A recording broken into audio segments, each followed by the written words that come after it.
Hello anime gang. तो आज हम एक्सप्लेन करने वाले हैं जेजेके की चैप्टर 141 को। तो चैप्टर की शुरुआत में हम देखते हैं चोजो कहता है मैं 10 भाइयों में से सबसे बड़ा हूँ। ये कोई जवाब नहीं हुआ। मैं तुम्हारी कस्ट टेक्निक के बारे में पूछ रहा हूँ, तो तुम्हारी टफनेस के बारे में। नायोआ एकदम से चोजो के ऊपर हमला करता है, पर चोजो उसके अटैक के लिए एडजस्ट कर लेता है।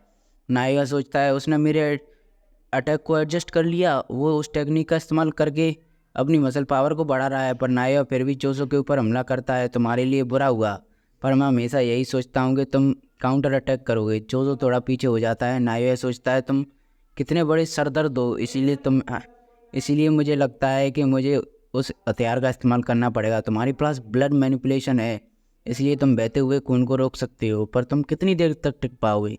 चोजो कहता है तुम तैयार होकर आए हो। नायो कहता है सच कहूँ तो बढ़िया नहीं लगता कि एक सॉर्सरर वेपन का इस्तेमाल करे, इसलिए मैं उसे छिपा कर रखता हूँ।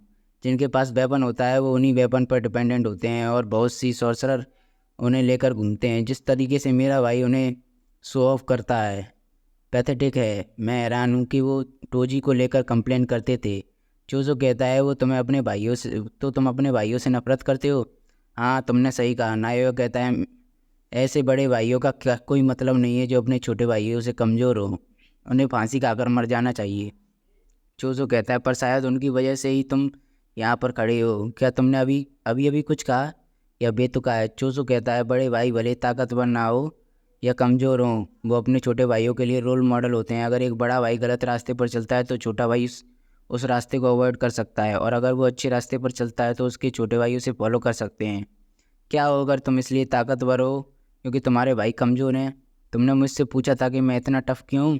मैं तुम्हें बताता हूँ, ऐसा इसलिए है क्योंकि मेरे पास कोई भी मुझे गाइड करने के लिए नहीं था। इसीलिए मैं बार बार गलतियाँ करता था, पर फिर भी मुझे अपने छोटे भाइयों के लिए आगे चलना होगा, इसलिए मैं ताकतवर हूँ। चोजो अपना बहुत सारा खून निकाल देता है। वो क्या कर रहा है? इतना खून बहने के बाद भी वो जिंदा कैसे है? डेथ पेंटिंग के अंदर कस्ट स्पिरिट और ह्यूमंस का मिक्स ब्लड होता है, इसीलिए वो अपनी कस्ट एनर्जी को खून में बदल सकते हैं। तो जब तक उसकी कस्ट एनर्जी ख़त्म नहीं होगी वो ब्लड लॉस से नहीं मरेगा। नाया थोड़ा पीछे हट जाता है। नाया यह सोचता है नहीं, उसने मुझे पीछे ढकेल दिया। मैं इतना ज़्यादा खून की वजह से उसे देख भी नहीं पा रहा, पर वो खून काफ़ी धीरे आ रहा था। नाया सोचता है कितना स्लो अटैक है, ज़रूर वो ब्लड लॉस से मर रहा होगा।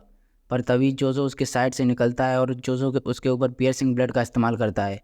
नायोआ सोचता है मैं उस खून को खुद से टच नहीं होने दे सकता। फिर जोजो नायोआ को किक मारता है और थोड़ा सा खून नायोआ के कपड़ों पर गिर जाता है। वो सोचता है मेरे पैर भारी हो रहे हैं। क्या वो मेरे कपड़ों पर लगे खून के धब्बों को कंट्रोल कर रहा है?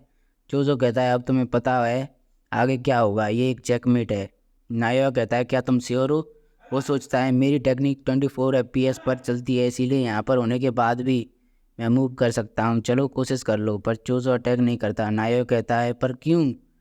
ये मूव चोजो ने खुद बनाया था, यह उस ट्रेनिंग का नतीजा था जो उसने 150 साल तक की थी। चोजो कहता है सुपरनोवा। सॉरी, पर तुम अपने भाइयों से प्यार नहीं करते थे।